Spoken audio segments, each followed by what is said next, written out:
Earth signs, tingnan po natin kung ano ang mensahe para sa'yo ngayong araw. Keep in mind po na ito ay general reading lamang, so hindi po lahat ay makaka-relate, so be open-minded. Tingnan po natin ano yung mensahe para sa'yo. Mayroon tayo ditong, it's okay to be different.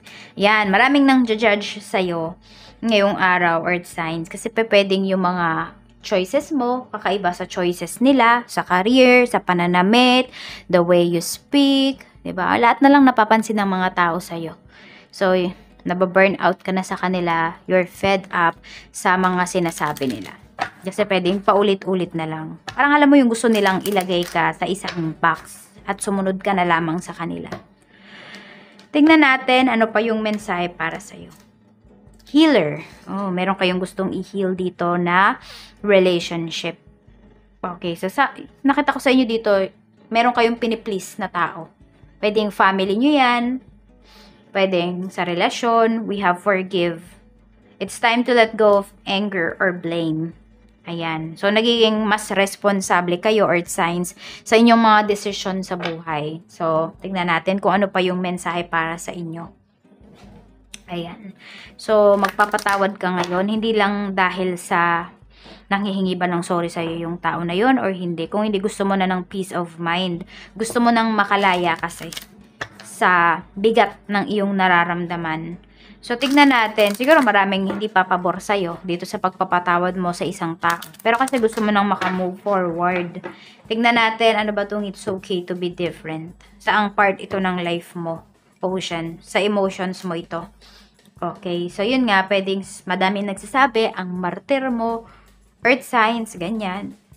Pero kasi, sabi ko nga, is gusto mo lang naman talaga na makalaya. What is healer? We have child. So, you are healing your inner child.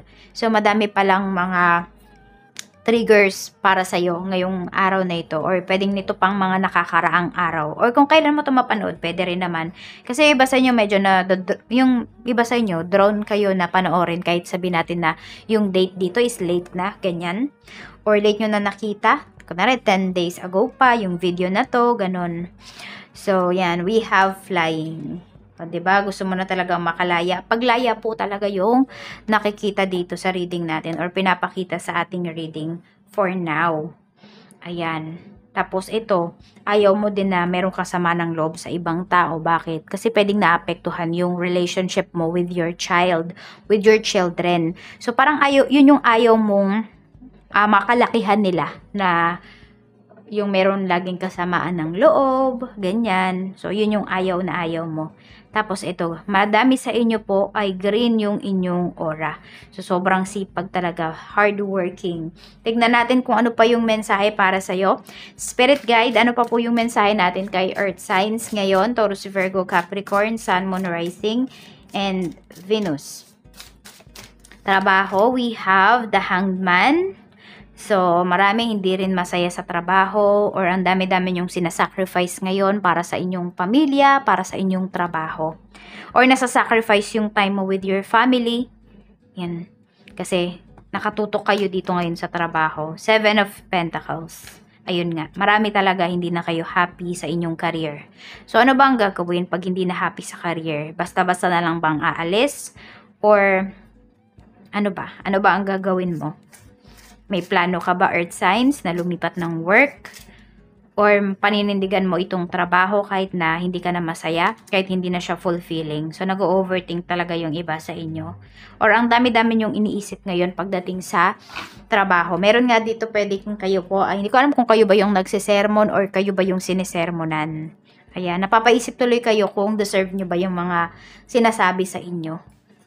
Meron tayo ditong 8 of Swords. Pagdating naman ito sa inyong negosyo. So, nakita nyo yan, parang nakakulong kayo. So, feeling trap kayo dito. Medyo may struggle talaga. Okay, pwedeng may struggle kayo dito, Earth signs, sa pakikipag-usap sa inyong mga kliyente. So, pwedeng may mga request sila na hindi nyo matanggihan.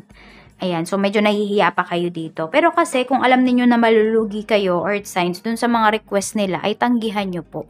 Wala naman pong masama doon.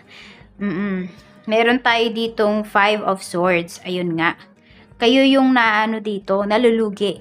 kapag hindi kayo tumatanggi. So, matuto din po kayong mag-say no sa inyong mga kliyente. Kasi mamaya yung mga request nila, need na pala nilang magdagdag ng payment, pero hindi kayo naniningil. Sabihin natin may nagpaparush dito ng gawa. Hindi kayo nag-add ng rush fee. 'Di ba? Nung mabilisan na fee, dapat mag-add po kayo. Huwag kayong mahihiya. Ayan.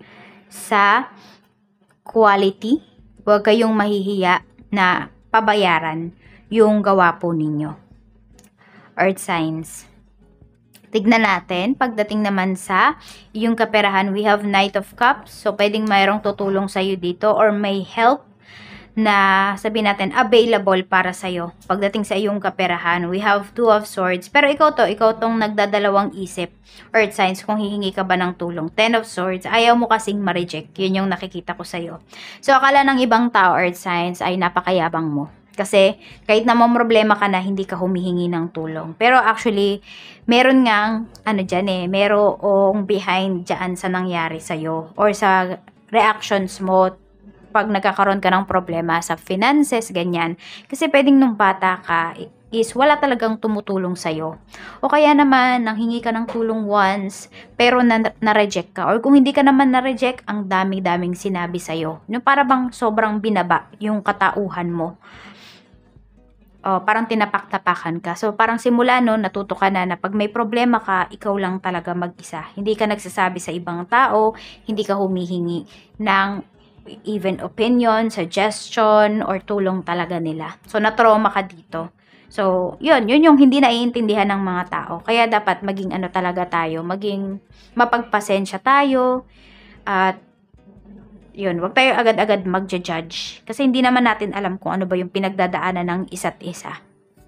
Kaya minsan, di ba, kung wala naman tayong magandang sasabihin, manahimik na lang tayo. Sip na lang natin yung mouth natin. Tignan natin, okay? Pagdating naman sa love life, we have the Emperor. Meron tayo ditong Six of Swords. At mayroon tayo ditong Nine of Swords. Ayan, meron dito hindi nakakatulog. Yung person mo yan, hindi siya nakakatulog dito. Parang hindi pa siya nakaka-move on sa past. Ayan po. So, pwedeng siya yung may dinadala dito. Kung wala naman kayong trauma, pwedeng yung may trauma dito, yung person mo. Pwedeng energy niya yung napipick up natin kasi sobrang, alam mo yun, sobrang connected talaga kayo. So, ayan, parang siya yung nalulungkot kasi dito. Tingnan mo, parang, alam mo yun, parang naiiyak siya, pero napapapikit na lang siya at lumulunok. Pinipigilan niya yung kanyang emotions. Ayan, no? Madaming hindi po nakakaintindi sa person mo. Kaya naman, nasa isang relationship kayo, Earth signs. Hindi naiintindihan ng ibang tao yung relasyon nyo.